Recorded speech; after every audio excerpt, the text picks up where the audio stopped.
interno o medial, lateral, externo o lateral. Si yo lo llamo pterigoideo medial, ya saben que es el mismo interno. O si lo llamo interno, ya saben que es el medial.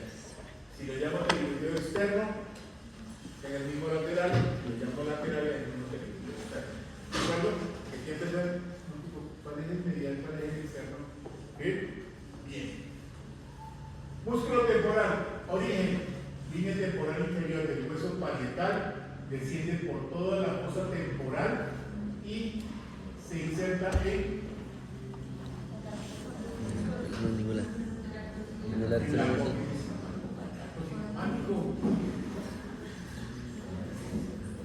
¿Cómo hago que el músculo se pegue al arco cigomático y me levante la mandíbula?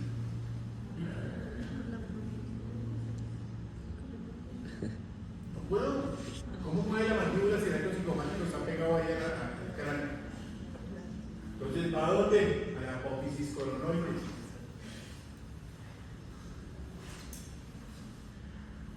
Tengo un músculo que viene de aquí a aquí. ¿Qué función hace? Nada. Este músculo me va a hacer levantar la mandíbula. ¿Entendido? ¿Estamos hasta ahí? Tiene 3 fascículos, unos anteriores, medio, vertical, oblicuo y horizontal. El arco cigomático es este de aquí. Y no va a ir pegado sino por dentro, por estar pegado en la mandíbula.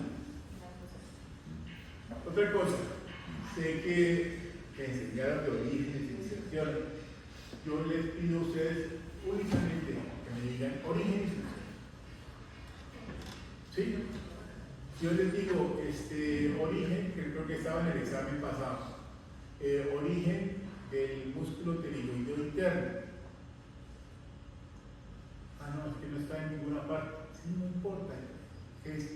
Va desde la fosita pterigoidea hasta la núcleo de la mandíbula. Si me hago entender, a mí no me interesa que se origine quieta. ¿Cuáles son los puntos donde va el músculo? ¿De dónde a dónde va? ¿De acuerdo? ¿Listo? Con eso es suficiente. Bien. Entonces, está inervado por temporal profundo anterior, temporal profundo medio y temporal profundo posterior, que son ramas del templo bucal, ramas del maxilar inferior. Su acción eleva la mandíbula. ¿Sí? Macetero tiene 2 fascículos, uno superficial que va a 2 tercios anteriores del arco cigomático y malar o cigomático, el hueso malar o cigomático, y desciende hasta el ángulo de la mandíbula. Y el profundo va a 2 tercios posteriores del arco cigomático, rama y ángulo de la mandíbula. ¿Estamos? ¿Qué hace ese músculo? Elevar la mandíbula hasta su tope máximo de cierre. Él no construye la mandíbula, ni la destruye, ni nada, solamente la levanta. El temporal también la levanta. El pterigoideo interno o medial también la levanta. Va desde la fosita pterigoidea hasta el ángulo de la mandíbula. Eso es todo. Quiero más, quiero meterme más cosas.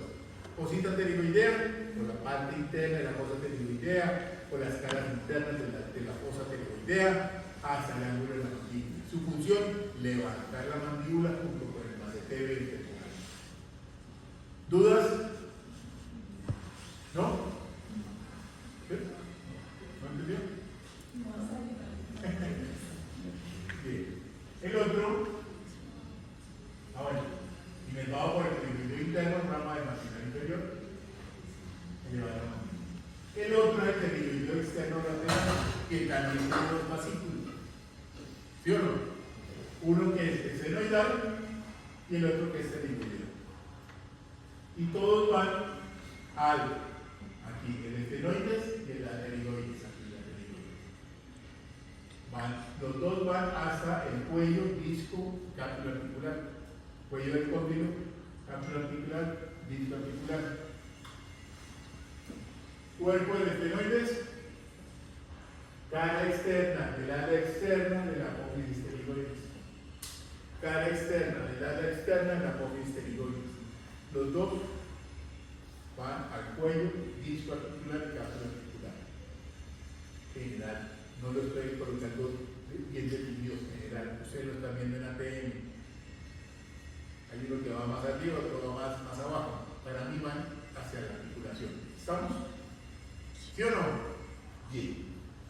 ¿Qué movimientos tiene esto? Esto pues me da contracción aislada, nos va a dar los movimientos de lateralidad y inducción. Y además nos va a dar la protrusión. Este es el músculo que nos va a dar la protrusión. ¿Sí? Nos va a dar los movimientos de masticar, inducción y lateralidad. Ni el temporal, ni el macetero, ni el derivadio interno nos dan protrusión. El que nos da protrusión es el externo. ¿Entendido? ¿Bien? ¿Dudas de músculos? No metí aquí nervios, eso lo van a estudiar ustedes por aquí. Asepsia, antisepsia. Asepsia es la ausencia de todos los microorganismos, esporas, patógenos que pueden causar enfermedad. Antisepsia son los métodos que utilizo para producir asepsia. ¿Qué utiliza en una antisepsia? Una antisepsia. ¿Complicado? Los métodos para asepsia y antisepsia. Mecánicos, físicos, químicos y físicos. Mecánicos, no, el baño, cepillado, trapeado. Químicos, aldehídos, glutaraldehídos,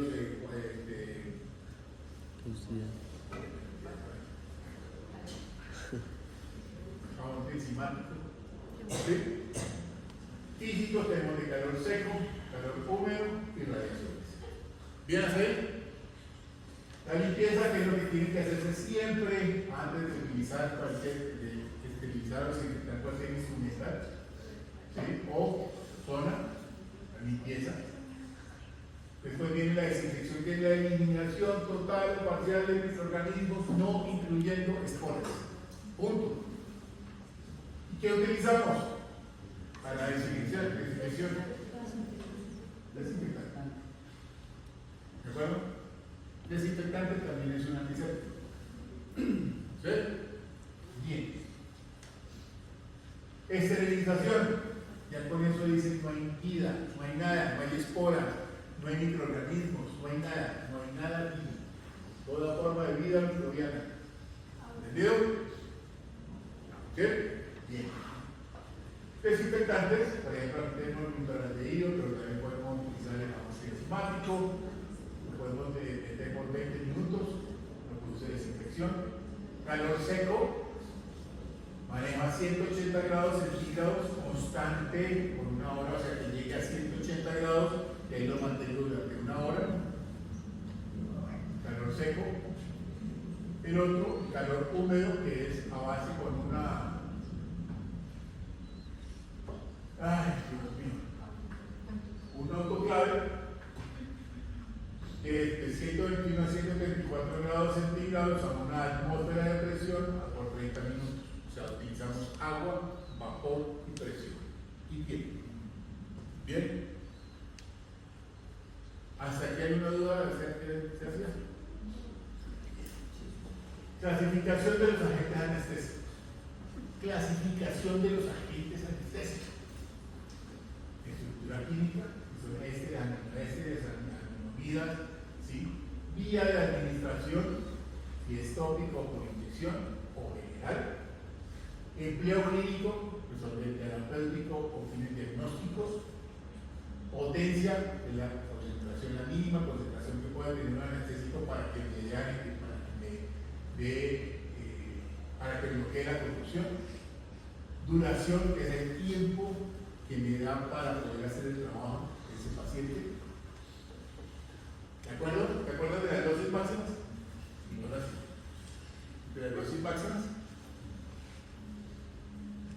que tenemos que tener en cuenta: el peso del paciente, concentración del anestésico, si tiene o no tiene vasoconstricción y su dosis ponderada. Las dosis ponderadas, bueno, antes que nada la concentración del anestésico. Los anestésicos tienen al 1%, al 2%, al 3%, al 4%, ¿sí o no?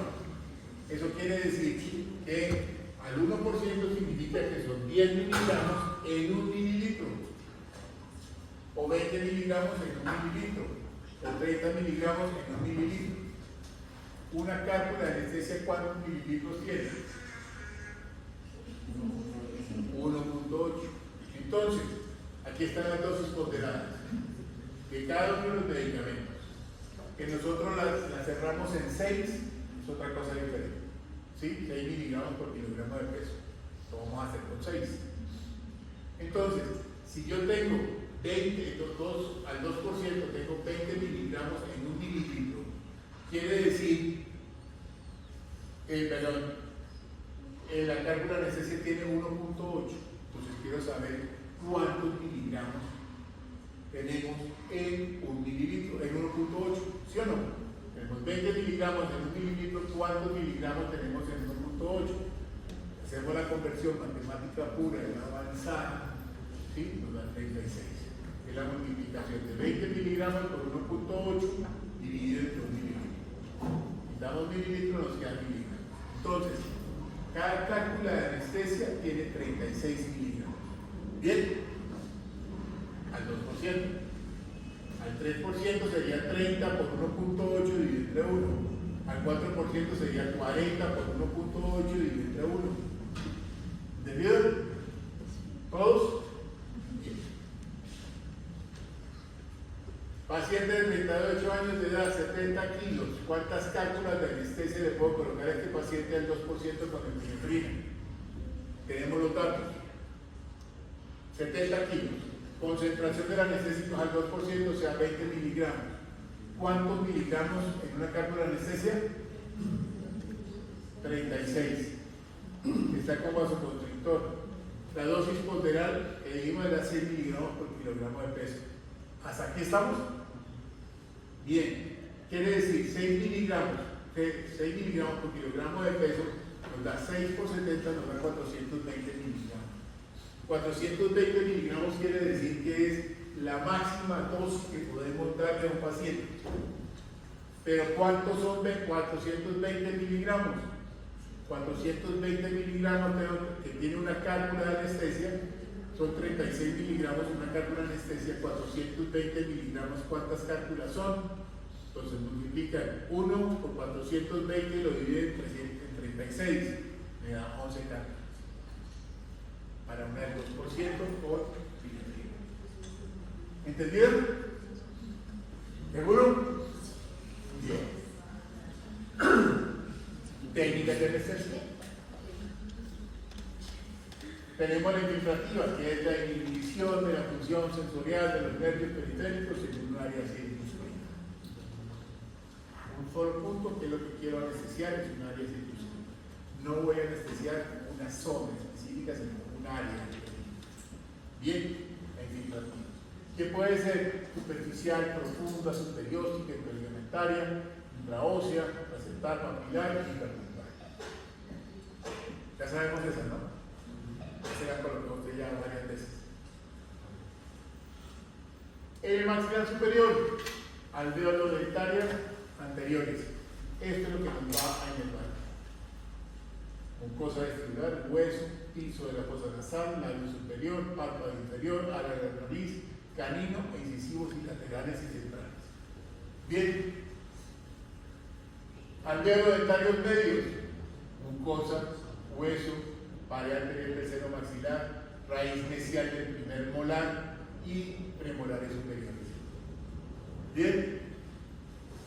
Y la posterior, mucosa, hueso, tuberosidad, pared anterior del seno maxilar, tercer molar, segundo molar, primer molar, raíces distal y palatino. ¿De acuerdo? ¿Sí o no? Sí. Bien, si yo quiero anestesiar el 16, ¿qué anestesio? Voy a hacer la exodosia al 16. Palatino, listo. Alveolar posterior. Listo. ¿Cuál más? Y el alveolar medio. tres que son anestesia. ¿Entendido? Anterior medio y anterior posterior. Y además el palatino. Bien.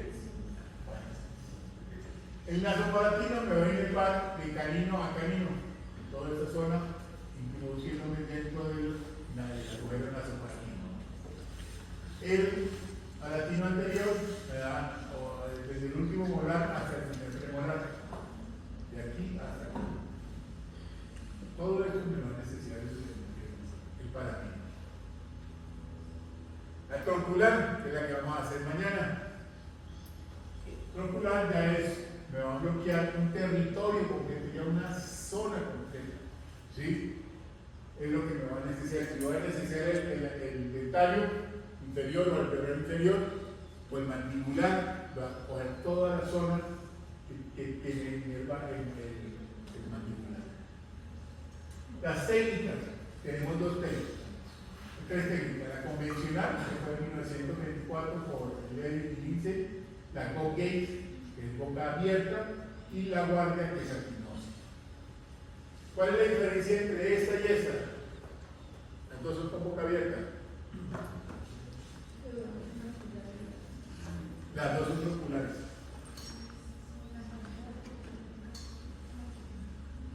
La diferencia es que la Colgate, yo voy al cóndilo o al cuello del cóndilo de la mandíbula. En la convencional yo voy donde está la entrada al dental inferior. ¿Sí? Los dos son con boca abierta. Y la guardia o aquinosis es a boca cerrada. ¿De acuerdo? Que el paciente no puede abrir la boca. ¿Entendido? ¿Supieron las diferencias? Bien. Aquí recorderis el pliegue técnico-mandibular, borde anterior de la rama de la mandíbula, lo divido en una zona anterior y una zona posterior.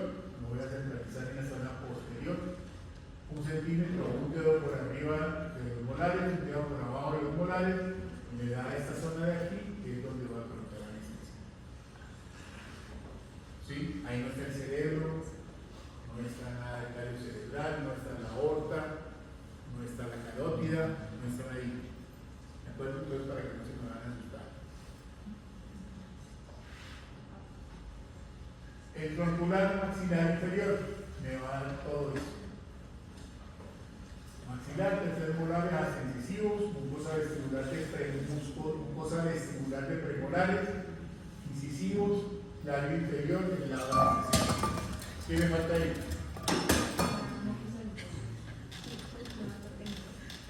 La mucosa vestibular de molares inferiores, que está dado por quién? Por el nervio bucal. Y me está faltando toda la mucosa lingual, que lo daría quién? El nervio lingual. ¿Estamos?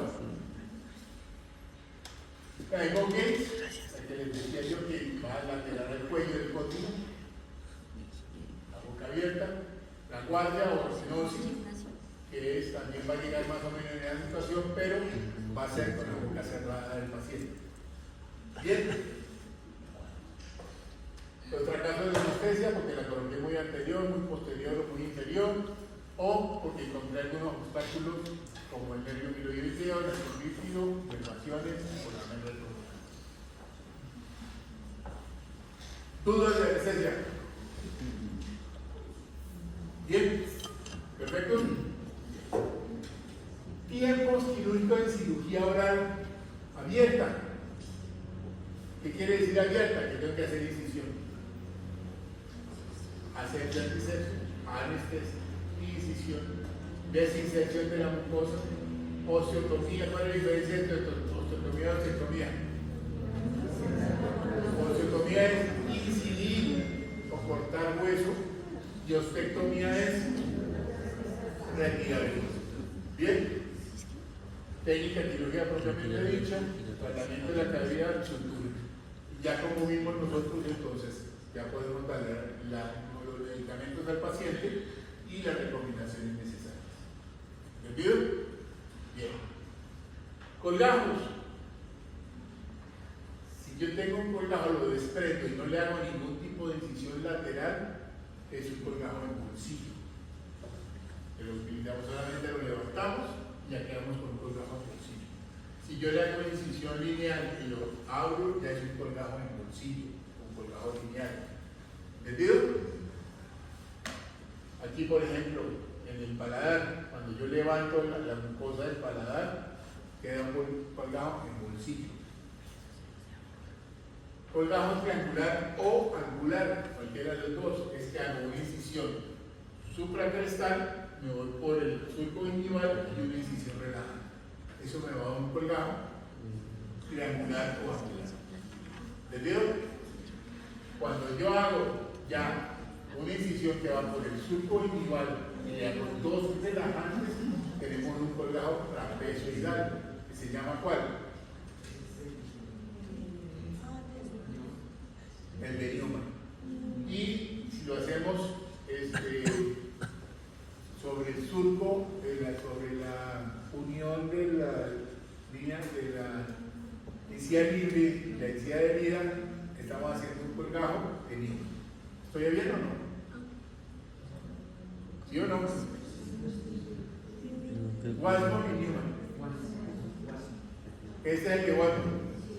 ¿Y ese? Newman, Wasmon. Newman, Wasmon. ¿Estoy bien? Listo. Acuérdense, este de aquí si yo no tengo ninguna prótesis. Este de aquí sí tengo una prótesis. Bueno. Las suturas se clasifican en absorbibles y no absorbibles. Y las no absorbibles son vegetal, animal, mineral y sintético. Bueno, y las absorbibles, o sea que el cuerpo las absorbe, son animal y sintético, no más. Bueno,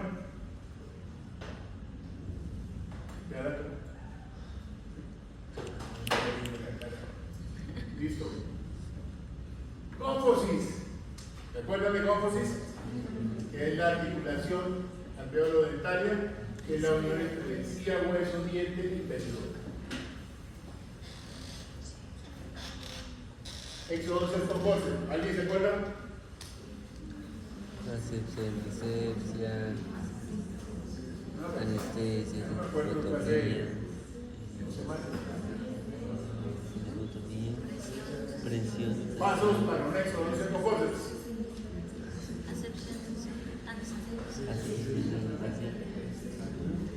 Lobotomía, presión. ¿Cuáles son los pasos para hacer éxodo sexto-fóssil?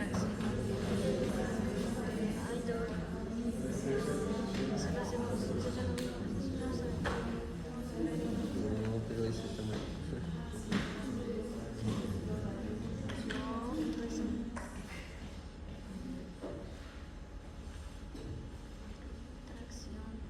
¿Ahí?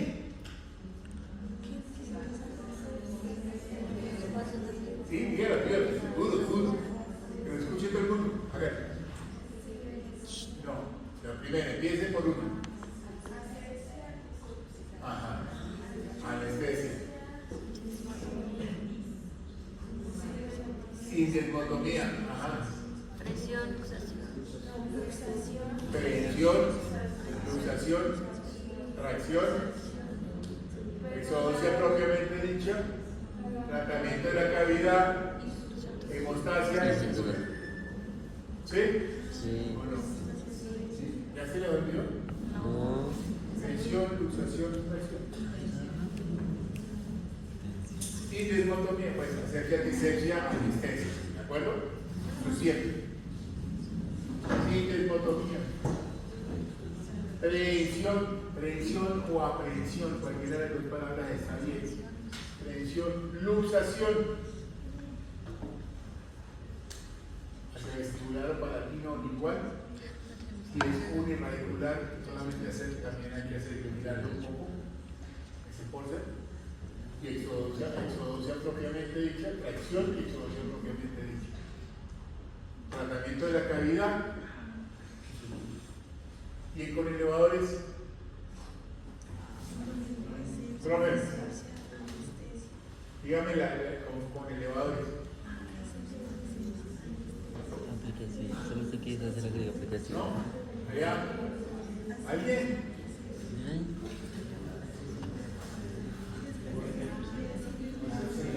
No sé si es internet aplicación.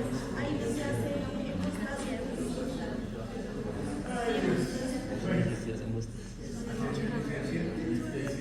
sí, desmotomía, aplicación, luxación, exodación propiamente dicha. Ay, ¿qué no pasa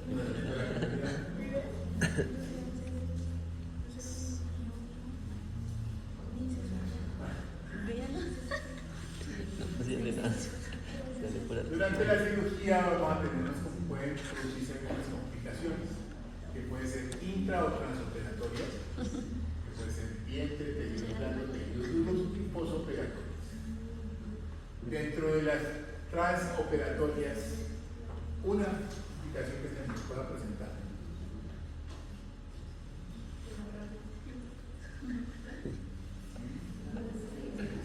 Una complicación que se pueda presentar en el transoperatorio.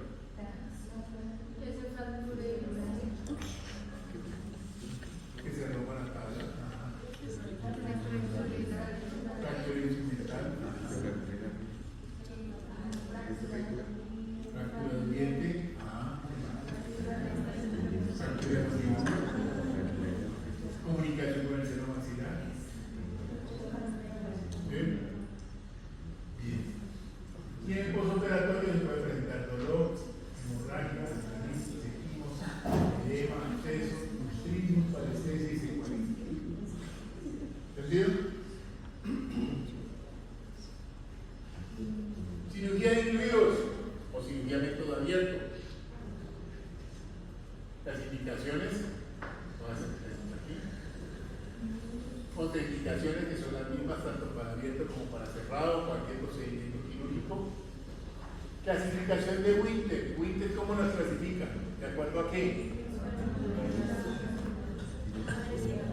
Al eje longitudinal del diente. Si el eje longitudinal de este diente está paralelo al eje longitudinal de este otro, está en posición vertical. Si se inclina hacia mesial, mesoangular. Si se inclina hacia distal, distal. Si se inclina hacia vestibular o igual, vestibular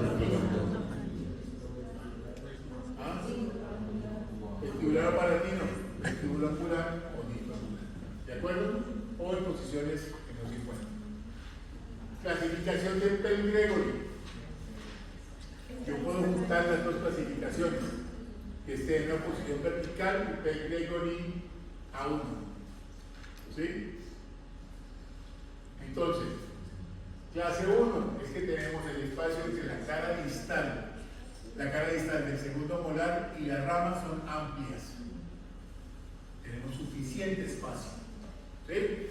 Entonces puede estar totalmente erupcionado, parcialmente erupcionado, totalmente incluido. En la clase 2 hay poco espacio, pero hay espacio, poco espacio. Va a ser totalmente erupcionado, parcialmente erupcionado y totalmente incluido.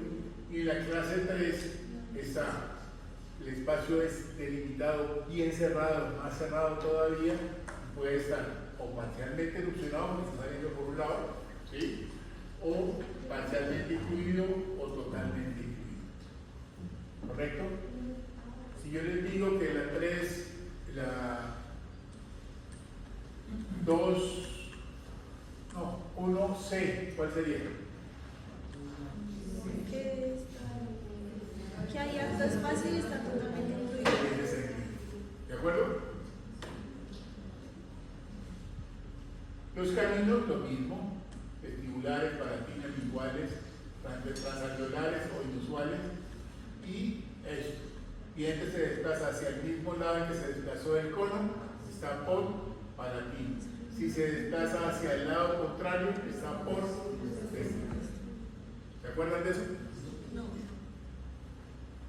Los factores que pueden complicar el procedimiento quirúrgico, que ya los vimos, lo que acabamos de ver, el nivel de erupción, qué angulación tiene, si qué relación tiene con el segundo molar, la distancia entre la rama y la cara distal del segundo molar, el aspecto de sus raíces, si son dilaceradas, cónicas, si están totalmente deformadas o parcialmente o no tienen raíz, la cantidad de hueso que lo puede estar recubriendo, el estado del segundo molar, procesos patológicos, tejido periodontal y espacio folicular.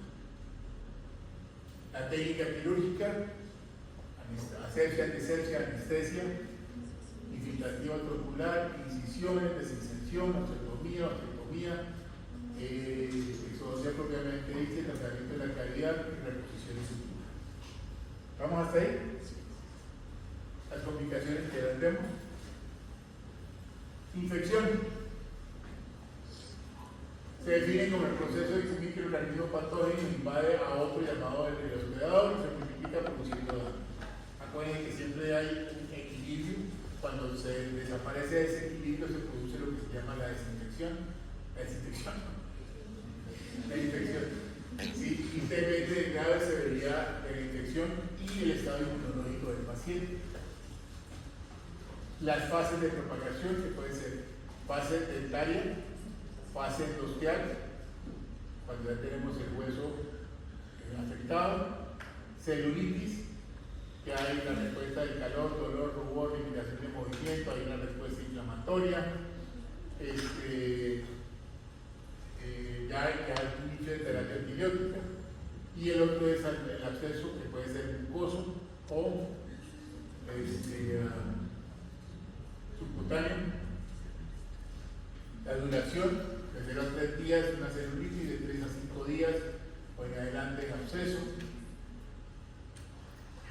Los abscesos limitados a la cavidad oral, que sería el absceso vestibular, que no es un espacio colológico. El absceso palatino, que no es un espacio colológico.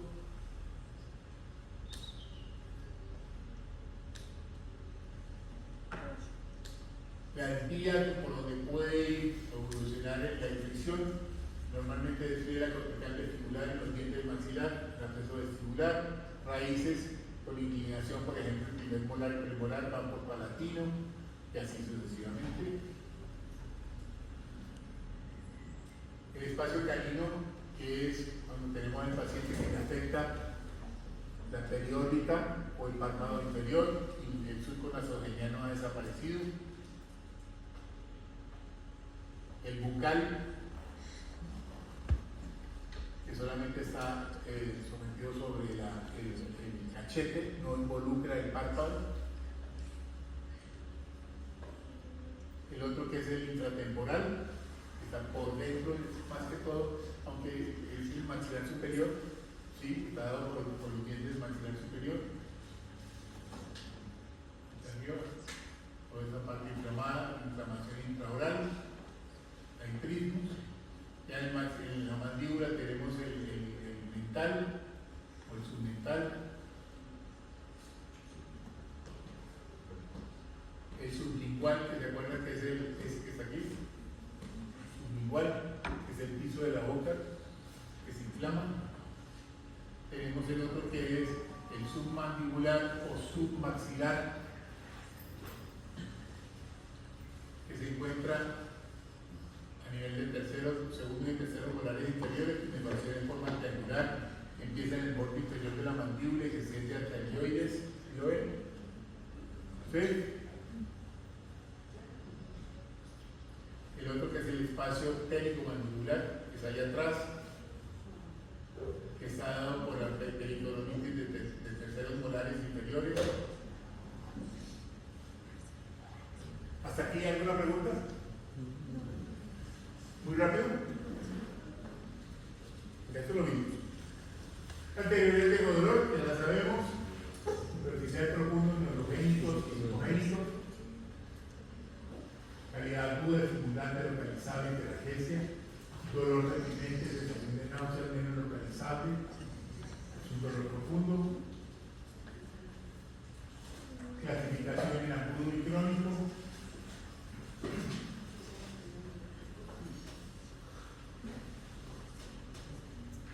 Larga duración, pautas variables, puede ser indeterminada. Si el paciente, cuando tengo esos pacientes así, tengo que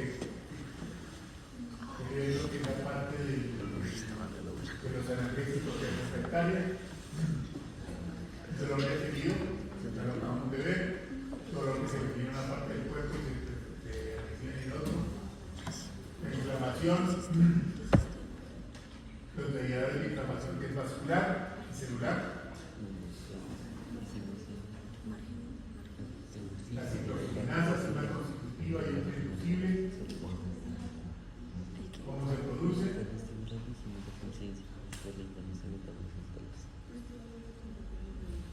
El margen. cómo actúan los AINES, directamente en la parte del ácido araquidónico